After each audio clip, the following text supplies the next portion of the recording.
우리가 경제 이야기할 때 시장이라는 말 정말 많이 쓰잖아요. 마치 모든 걸 해결해주는 강력한 엔진처럼요. 근데 이 시장에도 보이지 않는 결함이 숨어 있다면 어떨까요? 오늘은 바로 그 이야기를 해보려고 합니다. 자, 그럼 질문 하나 드려볼게요. 시장은 항상, 언제나 최선의 해결책일까요? 보통 우리는 시장이 가장 효율적이고 완벽한 시스템이라고 배우잖아요. 근데 정말 그럴까요? 한 번쯤은 의심해 볼 만하지 않나요? 사실 경제학자들은 시장이 제대로 작동하지 않는 상황을 부르는 이름이 따로 있어요. 바로 시장 실패입니다. 완벽할 것만 같던 시장이 실패한다니 좀 흥미롭지 않나요? 오늘 우리가 깊이 파고들 주제가 바로 이겁니다. 자, 그럼 시장이 실패했다는 걸 알려면 반대로 성공이 뭔지부터 알아야겠죠? 도대체 경제학자들이 말하는 완벽하게 작동하는 시장, 그 이상적인 모습은 뭘까요? 거기서부터 한번 시작해보죠. 경제학에서는 이걸 파레토 최적이라고 부릅니다. 이름이 좀 어렵게 들릴 수 있는데 개념은 생각보다 간단해요. 뭐냐면 더 이상 누구 하나 손해보게 하지 않고서는 다른 사람을 더 좋게 만들어줄 수 없는 그야말로 완벽하게 효율적인 상태를 말하는 거예요. 이게 바로 경제학에서 생각하는 이론적인 최종 목표점 같은 거죠. 하지만 그건 어디까지나 이론상의 이야기고요. 현실은 좀 다르죠. 이렇게 완벽한 이론이랑 우리가 사는 실제 세상 사이에는 왜 이렇게 큰 차이가 나는 걸까요? 도대체 뭐가 문제일까요? 시장 실패를 일으키는 데에는 여러 가지 원인이 있어요. 여기 보시는 것처럼 외부 효과, 공공재, 또 불안정 경쟁, 정보의 비대칭성 같은 것들이 있죠. 다 중요한데 오늘은 이 중에서 특히 우리 일상생활과 아주 밀접한 관련이 있는 처음 두 가지, 바로 외부 효과와 공공재에 한번 집중해 볼까 합니다.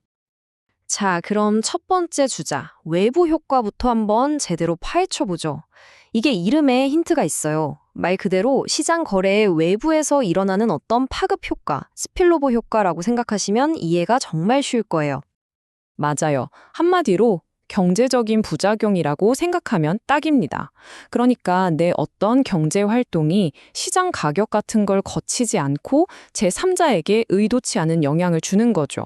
일종의 부작용인데 이게 좋은 부작용일 수도 있고 나쁜 부작용일 수도 있다는 게 핵심입니다.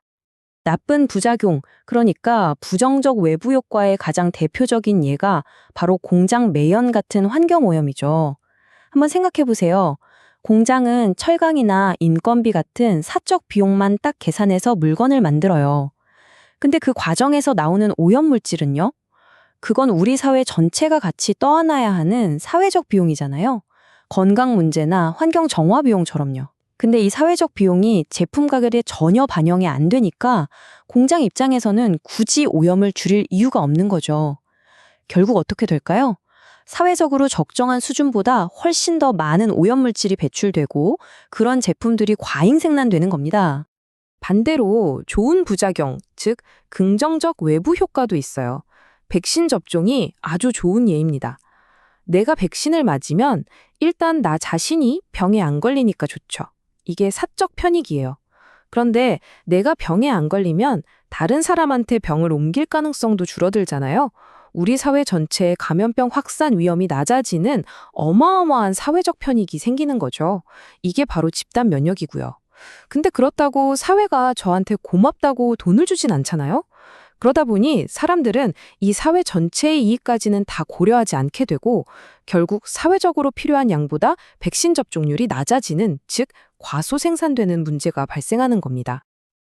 자, 그럼 이제 시장 실패의 두 번째 원인으로 넘어가 볼까요? 우리 모두에게 정말 꼭 필요한데 이상하게 시장에 그냥 맡겨두면 아무도 선뜻 만들려고 하지 않는 것들이 있어요. 이게 바로 공공재의 딜레마입니다. 공공재는 아주 독특한 두 가지 특징을 가져요. 첫째는 비경합성. 이건 뭐냐면 내가 쓴다고 해서 다른 사람이 못 쓰게 되는 게 아니라는 뜻이에요. 가로등 불빛을 생각해 보세요.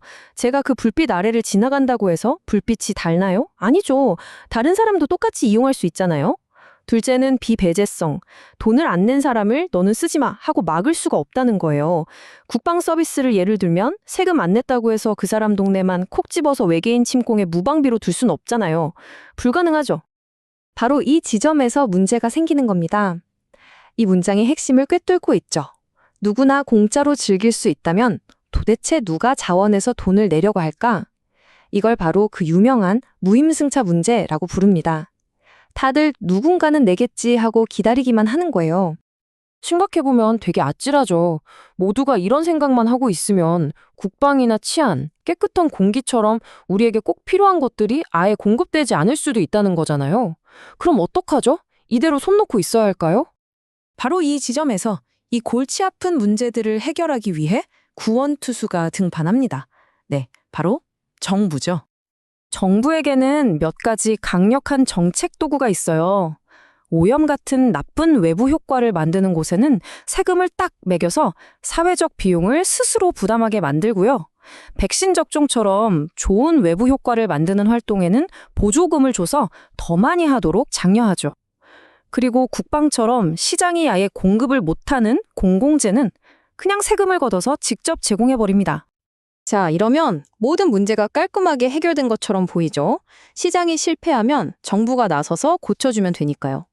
근데 이야기가 그렇게 간단하면 재미없겠죠? 여기서 진짜 중요한 반전이 나옵니다. 바로 시장 실패를 해결하러 온 이 정부라는 해결사 역시 완벽하지 않다는 사실입니다. 한번 진지하게 생각해보죠.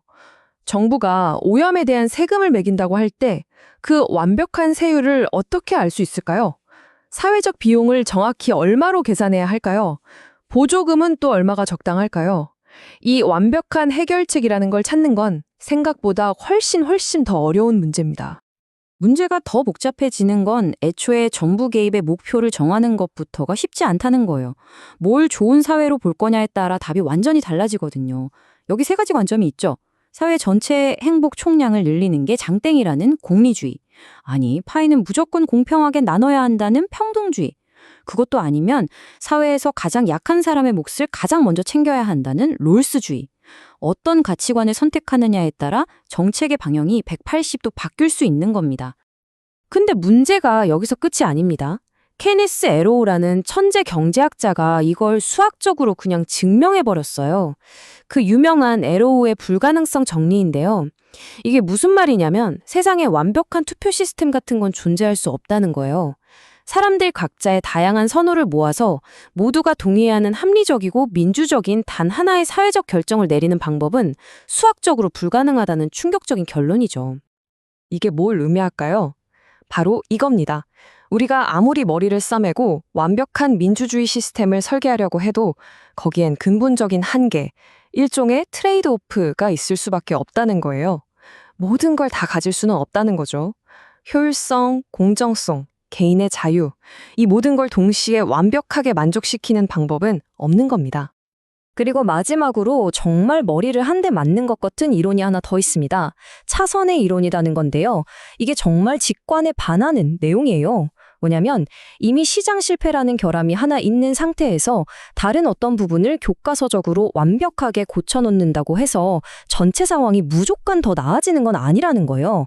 가끔은 하나의 불완전함을 상쇄하기 위해 또 다른 불완전함이 있는 게 오히려 더 나은 결과를 낳을 수도 있단 정말 적반 이한이죠. 자, 그럼 우리는 어디로 가야 할까요? 시장은 불완전하고 그걸 고치러 온 정부 역시 불완전합니다. 그럼 이 두 가지 불완전한 도구를 가지고 우리는 대체 어떻게 더 나은 시스템을 만들어갈 수 있을까요? 완벽하지는 않더라도 어제보다 조금이라도 더 나은 사회를 설계하기 위해 우리는 무엇을 고민해야 할까요? 아마 이 질문이야말로 오늘 우리가 함께 풀어야 할, 그리고 앞으로도 계속해서 풀어가야 할 가장 중요한 숙제가 아닐까 싶습니다.